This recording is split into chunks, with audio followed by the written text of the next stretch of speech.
Vamos falar de um outro assunto aí dos Estados Unidos, Letícia, a história da venda do TikTok. O que está acontecendo por aí? Conta pra gente. Então, o Trump assinou na semana passada uma ordem para transferir os negócios do TikTok nos Estados Unidos para as mãos de um grupo de investidores próximos a ele. Os relatórios dizem que os compradores incluem o proprietário da Fox News, o dono da empresa de tecnologia Oracle e além de duas outras empresas de investimento ligadas ao governo Trump, né? Então, também está envolvido um fundo apoiado pelos Emirados Árabes Unidos, que recentemente investiu bilhões numa empresa de criptomoedas da família Trump. Então, a mídia americana tem destacado que toda essa negociação ela vem sendo bastante incomum.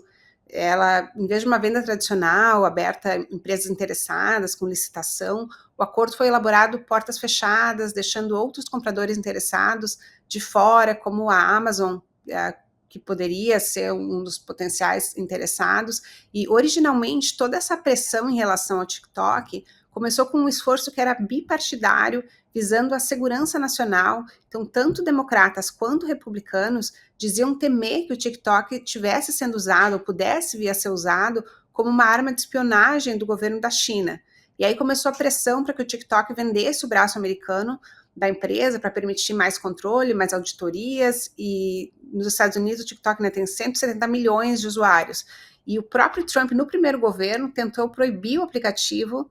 Aí depois virou para o Biden exigiu uma venda do TikTok, o Congresso tinha estabelecido um prazo para a empresa vender os seus negócios nos Estados Unidos, sob um risco de banimento, mas aí assim que o Trump assumiu o segundo mandato, ele começou a adiar os planos para banir o TikTok, que já era dado como certo, e aí muitos dizem que uma das razões que ele usou, inclusive para adiar isso, foi porque ele usou muito o TikTok durante a campanha presidencial para fazer o diálogo com a juventude, então tinha esse interesse político também no TikTok, e aí vale até a gente pensar um paralelo com o Brasil, enquanto o governo americano vem pressionando as autoridades brasileiras com o discurso de que o STF, o governo Lula, querem censurar as plataformas, aqui nos Estados Unidos a estratégia dele tem sido mover as plataformas para as mãos de aliados.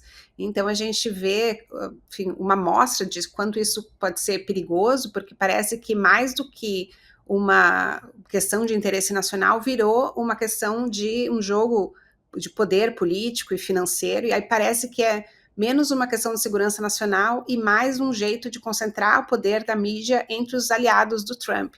E um exemplo que a gente viu recentemente, quando isso acontece, né, uma plataforma sendo usada politicamente, como no caso do Twitter, foi comprado pelo ex-aliado do Trump, o Elon Musk, e aí a gente viu que, né, a plataforma começou a impulsionar discursos de ódio, supremacia branca, desinformação.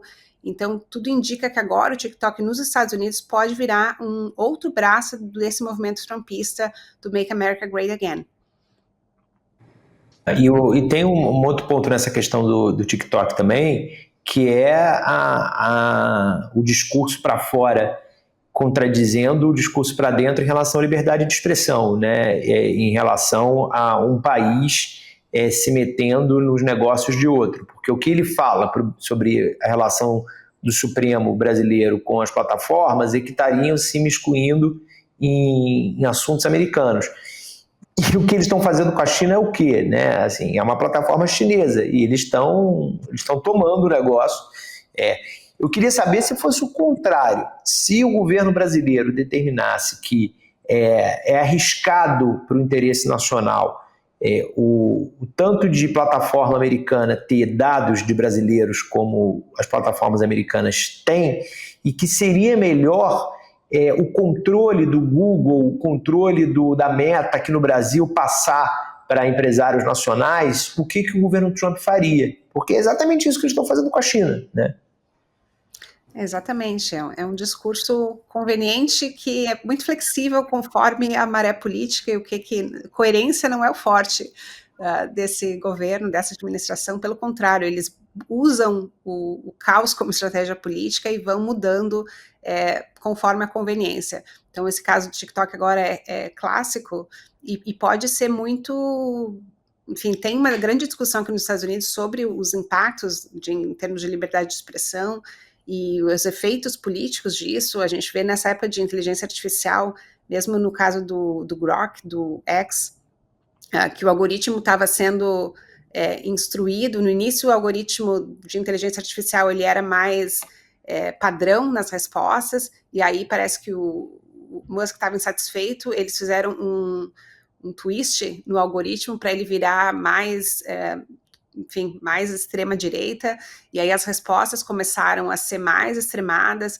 Então a gente vê como tudo isso é perigoso, né? Muita tecnologia, quando tecnologia e poder se misturam para fins políticos, e é o que a gente está assistindo de camarote, e eles não têm a pretensão nem de passar essa ideia de que está sendo feito de uma maneira ética, justa, né? Pelo contrário, chamou os amigos, vamos comprar este braço aqui, e aí esse é o business que está na mesa.